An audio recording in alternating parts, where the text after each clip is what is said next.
길들일 사람이 없나니 쉬지 아니하는 악이요 죽이는 독이 가득한 것이라. 이것으로 우리가 주 아버지를 찬송하고 또 이것으로 하나님의 형상대로 지음을 받은 사람을 저주하나니 한 입에서 찬송과 저주가 나온도다. 내 형제들아, 이것이 마땅하지 아니하리냐.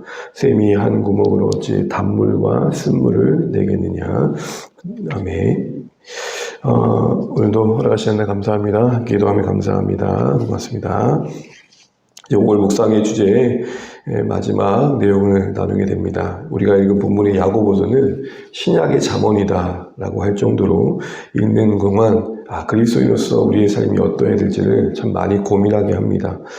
큰 주제를 보면 그리스도인의 어떤 영적 성숙이 관계 속에서 또 상황 속에서 일상 속에서 어떻게 이루어져야 되는지를 보여주는데요. 특히 오늘 우리가 읽은 야고보서 3장에서는 우리의 성숙이, 우리 주님의 닮음이 혀의 사용원과 긴밀하게 연관되어 있음을 보여주고 있습니다. 달리 말하면 혀를 잘 다스릴 줄 아는 자가 그 혀의 목적대로 거룩하게 쓸 줄 아는 자가 온전한 자다라는 것이죠. 그런데 오늘 본문을 쭉 읽어보면은 혀는 결국 그렇게 쉽게 길들이기 어렵다라는 겁니다. 다시 말해 제어하기 쉽지 않다는 거죠. 왜냐하면 그게 되게 작은데 그 파괴력 하나가 막강하기 때문입니다. 잠시라도 소홀히 하면 그 결과가 만만치 않다는 겁니다. 특별히 오늘 8절을 보면 이런 표현이 나옵니다. 쉬지 않는 악이요. 쉬지 않는 악이요. 이게 무슨 말입니까? 끊임없이 계속되는 악이다라는 것입니다. 이것은 한 두 가지 정도의 의미를 우리에게 알려줍니다. 그리고 이것은 우리가 이제 오늘 5월의 묵상 주제를 마무리하면서 기억해야 할 중요한 내용이기도 한 것 같습니다. 먼저는 자칫 방심하면 나도 모르게 무의식 중에 이 혀가 악을 행할 수 있고 우리 스스로 그 실패와 후회감에 영적으로 참 초라해지는 것들을 경험할 수 있다는 겁니다. 한마디로 이 혀는 끊임없이 관심을 가져야 할 영역이라는 거죠. 그래서 여러분, 우리가 읽지 않았지만요, 3장 2절을 보시게 되면 이런 표현이 나옵니다. 우리가 다 실수가 많으니 만일 말에 실수가 없는 자라면, 그 앞에 여러 실수 가운데 그 많은 실수 중에 말의 실수가 우리가 많다. 그런 이야기를 하고 있는 것이죠. 그리고 오늘 읽은 본문 안에서 보게 되면 혀 자체가 참 모순덩어리라는 겁니다. 우리도 속을 수 있다는 거예요. 늘 찬양하고 늘 성도들과 교제하다 보니까 내 혀에는 큰 문제가 없겠지 싶지만 나도 모르게 내뱉는 말 안에 이 한 입 안에 한 샘 안에 나와서는 안 되는 물도 나올 수 있다라는 이야기를 하고 있는 것이죠. 무슨 말입니까? 정말 우리가 면밀하게 살피지 않으면 이 한 입이, 한 혀가 하나님의 온전한 도구로 쓰임받는 데 있어서 부족함이 있을 수 있다는 것입니다. 그러니 자연스러운 결과는 뭐죠? 두 번째로는 겸손해야 된다는 겁니다. 이것은 먼저 우리 자신의 연약함을 깊이 인식하자라는 겁니다. 직설적으로 얘기하자면은 좀 절망할 필요가 있습니다. 나는 그럴 리가 없어. 절대 그런 생각하시면 안 됩니다. 누구도 예외 없이 이 언어의, 이 혀의 사용에 깊은 실패감을 경험할 수 있음을 알아야 됩니다. 그것을 사실 인식하는 게 왜 중요하냐면 그래야 은혜를 구할 수 있기 때문입니다. 대표적인 한 예로 우리 이사야 이야기를 좀 들을 필요가 있습니다. 이사야가 성전에서 하나님을 만난 사건을 우리 모두가 잘 아실 겁니다. 그런데 그게 어떤 맥락에서 나온지를 알면 오늘의 본문의 이해 속에 조금 도움이 됩니다. 이사야가 6장 5절에 이렇게 고백합니다. 보셨으면 한번 보십시오. 6장 5절에 그때 내가 말하되 화로다 나여 망하게 되었도다. 나는 입술이 부정한 사람이요 나는 입술이 부정한 백성 중에 거주하면서 만군의 여호와이신 왕을 배웠음이로다 하였더라. 나는 입술이 부정한 사람이요 나는 입술이 부정한 백성 중에 거주하였다라고 말합니다. 이 6장에 자기의 재발견의 탄식 이전에 5장에 어떤 내용이 나오냐면 소위 화로다 시리즈가 나옵니다. 한 6번에 걸쳐서 화로다 이야기가 나오거든요. 그 내용이 뭐냐면 이스라엘아 정말 너희 이렇게 살래? 그들의 양심을 쪼개고 낱낱이 드러냅니다. 하나님께서 왜 이스라엘을 향해 탄식하시는지 대신 대언합니다. 화로다 하면서 하나님의 그 거룩한 진노를 외칩니다. 선지자로서 바른 바를 선포한 거죠. 그런데요, 그 입이 그렇게 하나님의 말씀을 대언했던 그 입이 6장에 가서는 얼마나 초라해지는지 그렇게 말합니다. 나도 별것 없는 존재다라고 말하면서 내가 그렇게 화로다라고 선포했던 그 백성과 다를 바 없는 언어가 내 안에 있었다라고 고백하는 게 바로 6장 5절인 겁니다. 보십시오. 자신은 화로다라고 선포했던 그 대상들 속에 자신도 있다는 것을 보게 되었을 때 그때서야 이사야가 무너집니다. 사랑하는 주안의 가족 여러분, 우리의 언어가요, 이사야처럼 이렇게 우리 자신 모습 속에서 인식되어지고 발견될 필요가 있습니다. 목회자인 저 자신도 그럴 것입니다. 늘 설교하고 늘 말씀을 나누고 성도들과 교제하고 섬긴다 보니 내 언어는 별 문제 없을 것 같지만 아니요. 어제도 말씀드린 것처럼 말은 마음의 열매잖아요. 내 마음을 잠시 속일 수 있지 몰라도 감출 수는 없죠. 그래서 내 마음에 있는 분노나 내 마음에 있는 속상함과 짜증이 은밀하게 흘러나올 때가 있습니다. 그걸 모른 채 하면 가식이 되는 거죠. 그러나 이사야 선지자의 고백처럼 이런 자세가 필요합니다. 여러분, 하나님의 말씀을 대언했던 이사야라니까요. 하나님의 뜻을 전했던 이사야라니까요. 그 입도, 자신이 그 입도, 입술도 하나님을 정직하게 인식하다 보면 화로다라고 말할 수밖에 없는 부정함을 발견합니다. 이게 역설적이지만 우리의 혀가 거룩한 도구가 되기 위해 필요한 깊은 인식입니다. 이것은 자연스럽게 그 겸손한 인식은 이 거룩한 말을 위한 싸움을 위해 날마다 하나님을 의지하지 않으면 안 되는 마음을 마련하기 때문입니다. 이 쉬지 않는 악을 대적할 자세는 뭐냐? 겸손함이며 의지하는 마음입니다. 그래서 우리는 다윗과 같은 자세가 필요합니다. 우리 이 말씀 읽고 말씀을 매듭지겠습니다. 시편입니다. 시편 141편. 시편 141편 2절 3절입니다.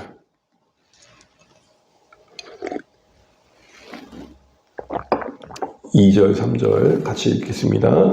나의 기도가 주의 앞에 분향과 같이 되며 나의 손드는 것이 저녁 제사같이 되게 하소서.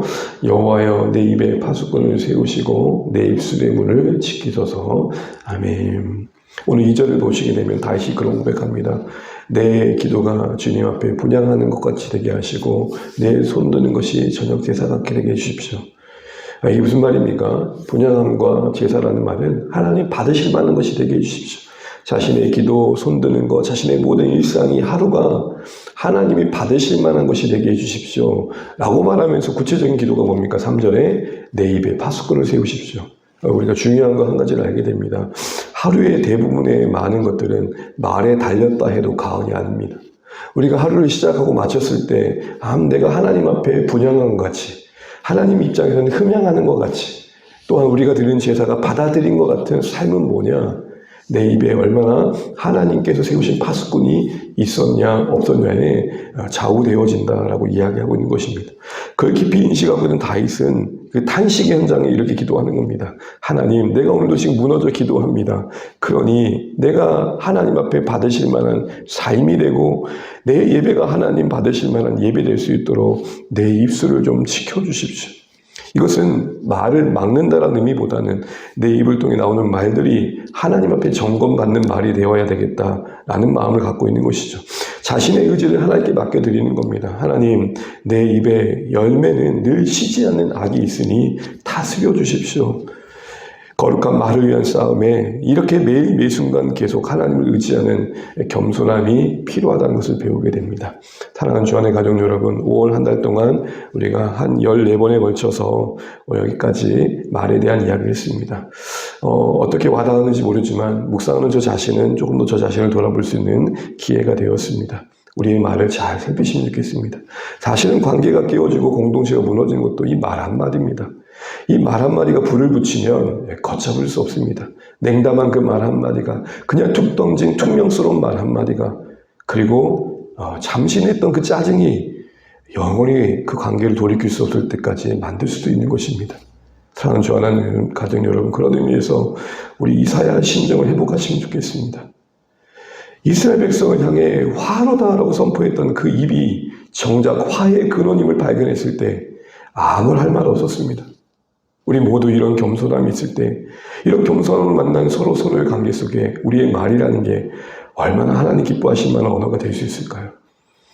어제는 우리의 마음을 바꿔야 말이 바뀐다고 했다면, 이 마음을 바꿔야 할 필요성을 날마다 깨닫는 겸손함이 이 거룩한 언어의 삶의 싸움의 중요한 출발이 되는 것입니다. 다윗의 고백처럼 오늘의 하루의 삶이 받아들여질 만한 삶이 되는 것, 우리 입술에 파수꾼이 있냐 없냐에 좌우된다는 걸 잊지 마십시오.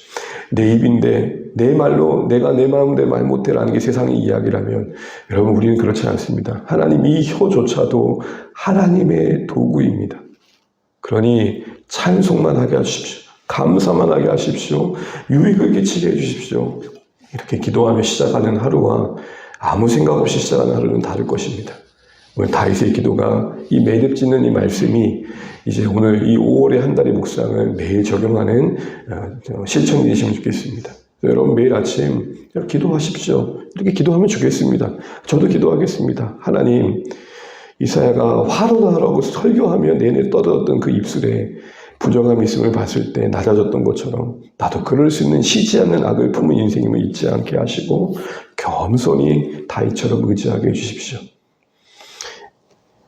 내 입술에 오늘도 파수꾼을 세우셔서 하나님 뜻을 이루는 도구로 이 혀가 쓰여지게 해주십시오 라고 기도하고자 합니다. 우리 모두도 그렇게 날마다 하루를 시작해서 승리의 하루를 채워가고, 그 하루가 정말 하나님 받으실 만한 하루가 될 수 있도록 쓰여지시는 우리 모든 삶이 되면 좋겠고, 그래서 우리 찬송에 고백했던 것처럼 이렇게 주님과 사귀어 삶의 이 언어의 주인 담임의 주님을 닮은 모습들을 통해서 널 보는 이보다 주여 생각하리, 이 말씀이, 이 찬양의 고백이 우리 삶의 열매 맺어 갈 수 있기를 주님의 이름으로 축복합니다. 기도하겠습니다. 시간도 주신 말씀 들고 함께 기도하겠습니다. 오늘 5월 한 달 동안 나누었던 여러 내용들이 있는데요. 우리가 이 싸움을 잘 감당하기 위해서 마음을 바꿔야 된다. 마음의 하늘의 언어를 채워가야 된다 했습니다. 우리가 쌓은 언어가 나오는 것이고, 우리가 쌓은 생각이, 우리가 막 품은 마음들이 쏟아져 나오는 것입니다. 우리 안에 사랑이 있고, 우리 안에 긍휼이 있고, 우리 안에 안타까움이 있고, 정말 우리 안에 하나님의 마음이 있을 때의 언어와 그렇지 않을 때는 차이가 있을 것입니다. 더 나아가 쉬지 않는 악과의 싸움입니다. 그러니까 잠시라도 방심할 수 없는 것이죠. 틈만 나면 내 입술이, 그 찬양했던 내 입술이, 설교했던 내 입술이, 묵상의 나눔을 했던 내 입술이 어느새 그것과 너무나 다른 모습들로 쓰여질 때가 있습니다. 오 하나님, 오늘 이사야의 탄식이 우리 안에 있게 하시고, 무엇보다도 다윗처럼 입술에 파수꾼을 세워달라고 기도할 수 있는 매일 매 순간이 되게 하셔서 우리의 하루가 하나님 앞에 분양되어질 만한, 받아들여질 만한 삶이 되게 해달라고 기도하시겠습니다. 우리 모든 주안의 가족들이 이 언어에 있어서, 거룩한 말의 싸움에 있어서 승리의 여정을 이어갈 수 있도록 기도하시고, 혹 실패하는 그 순간에도 다시 한번 주님을 의지할 수 있는 믿음 주시라고 기도하시면 좋겠습니다. 오늘 목장과 또 다자하는 주일의 예배를 위해서도 기도해 주십시오. 특별히 다음 세대가 함께 섬깁니다. 우리 자녀들이 예배가 무엇인지 몸을 통해 배워가면서 정말 하나님을 경외하고 사랑하는 사람들 되었으면 좋겠습니다. 우리 오원 성도들도 예배를 통해서 주님 만날 수 있도록 기도해 주겠고, 이제 6월입니다. 특별히 나라와 조국의 교회를 더 생각해야 할 때가 아닌가 싶습니다. 어느 때나 그러해야겠지만, 특별히 6월 한 달 우리 모든 성도님들이 정말 나라를 위해, 이 민족을 위해, 교회를 위해 기도할 수 있는 기도자로 세워주셨으면 좋겠습니다. 그러할 수 있는 은혜가 있도록 기도해 주십시오. 우리 각자도 기도 제목 가지시고 기도하시겠습니다. 기도합니다. 하나님 감사합니다. 오늘도 우리를 허락하시는 날 마주하게 하시고 살아내게 하시는 것들을 감사합니다. 하나님, 우리의 언어가, 우리의 말이 하나님의 도구가 되어지길 소원합니다. 잘 다스려질 수 있도록 도와주시고, 이사야 선지자가 화로다 선포했던 그 대상 속에 자신도 있음을 발견하였을 때에 낮아진 그 심령을 가지고 하나님 앞에 설 수 있어서 고백합니다. 하나님, 우리 입술에 화된 모습을 보게 하여 주십시오. 하나님, 부정한 백성 가운데 우리도 있음을 알게 하여 주셔서 하나님, 그것이 우리의 겸손이 되게 하시고 우리의 절망이 되게 하셔서 하나님을 의지하지 않고는 안 되는 거룩함이 있게 하여 주시옵소서.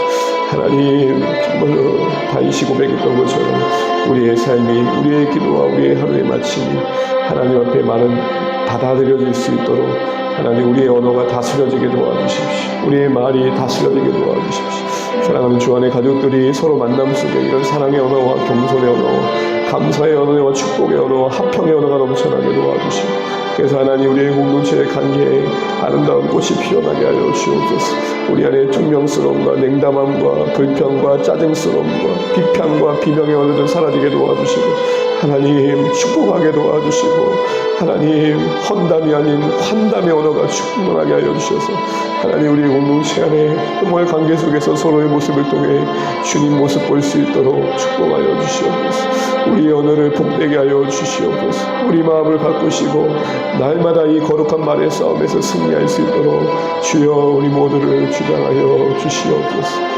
주님, 사랑하는 주 안의 가족들도 우리는 목장의 모임 속에 하나님의 은혜가 있게 도와주시고, 하나님 주의 예배 속에 주의 군대 있기를 원합니다. 사랑하는 우리 다음 세대가 예배합니다. 주님 도와주시옵소서. 우리 아이들이, 우리 자녀들이 영광의 주를 보게 하여 주시옵소서.